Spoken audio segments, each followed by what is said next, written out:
Hey guys, Ryan here from Good Dog again. Got Gemma. We're going to work Gemma through predatory drive, so I'm going to trigger her and get her going. So when they're in prey drive, they have 3 triggers: scent, sight, sound. I'm just triggering her sight at the moment, so the movement of the toy. The reason this is so important to get control of is if you think about a little fluffy dog and a little fluffy dog moving around like this, and you think about a dog like this that gets triggered by movement, that dog's going to see that and it's going to trigger a response. What the dog's doing to this is no different to what the dog's going to go do to the little fluffy dog. So that's why so many little fluffy dogs get attacked, or one of the reasons little fluffy dogs get attacked. So when I'm working a dog in prey drive, the first thing I need to do is I need to teach the dog the rules of tug. So I've got another video up on how to teach your dog tug. This one's next step above, so it's a bit more advanced. So let's assume we've done the kind of basics of teaching our dog tug. The next stage is what I want to do is we call it capping. I want to start capping the dog and controlling the dog when it hits its peak. So what I'm going to do is I'm going to wind the dog up, put it into a roused state,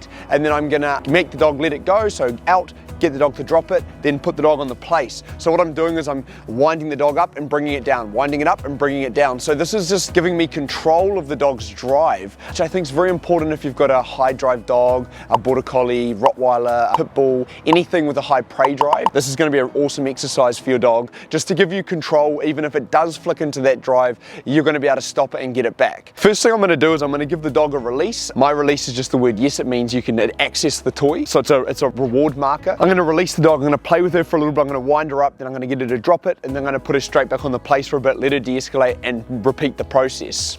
Yes! Good girl! So I've got this long bit of rope here attached to it, so I can let the dog go, out. So if we get a dog that doesn't out, out,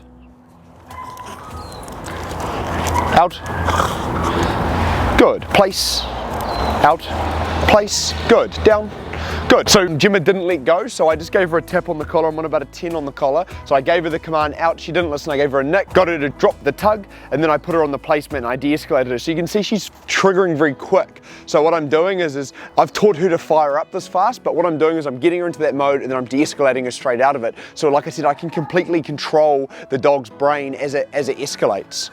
So what I'm going to wait for is her to calm down. She's going to shift her hip over slightly. She's de-escalating, her eyes have softened, everything's softened up again. I'll release her again. Yes!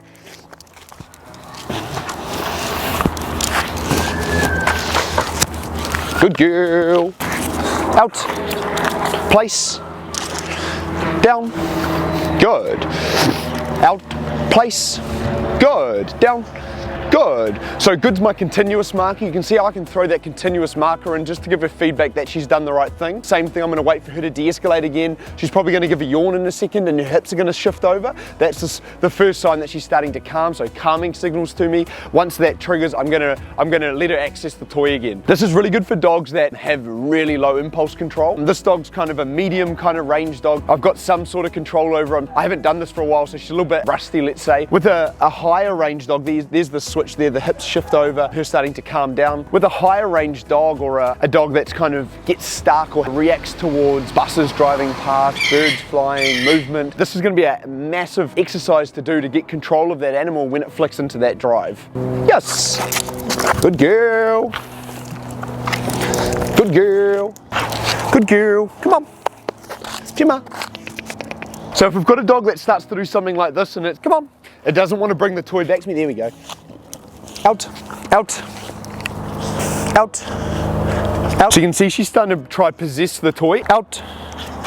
So this can happen if you give your dog access to too many toys in the yard, or like what this has happened from is her playing with my other dogs. So I've been kind of giving them quite a bit of freedom for the last couple of months. I haven't had as much time to train them. Place, down. So they're a little bit rusty. But what's happened is she's learned to possess toys from my other dogs. So she gets a little bit protective over them. She possesses them. The dog comes near, she's running away with them. And that's what she just did to me. So what I wanted to do is when I give her the toy, or I let her win the toy, I want her to bring it straight back to me, not possess the toy. So she's de-escalated again, and what I'm going to do is I'm going to release her and reward her again. Yes! Give the dog the toy, reward the dog. So this is the reward. We're playing. Good girl. Good girl. Good girl. Out. Get her to drop it. Doesn't drop it. Out. Out with a tap on the e-collar. Out. Another tap on the e-collar. Out. Good. Out. Out. Place. Out. Out. Place. Good. Down. Down. Good. So you can see how effective these e-collars are once they're set up right, where you can use them in different aspects of the dog's life. So I can use this to communicate with the dog whenever I need to. I'm only on a 9, so it's a super low level. It's a little tap on the dog's neck. So once they're conditioned, they're awesome tools for communicating with the animal. Out. Out. Place. Out. Place. Good. Down. Good. Good. Yes. Good girl. Out. Out. Tap there on the collar. Out. Out. Out. Out. Place. Down. Good.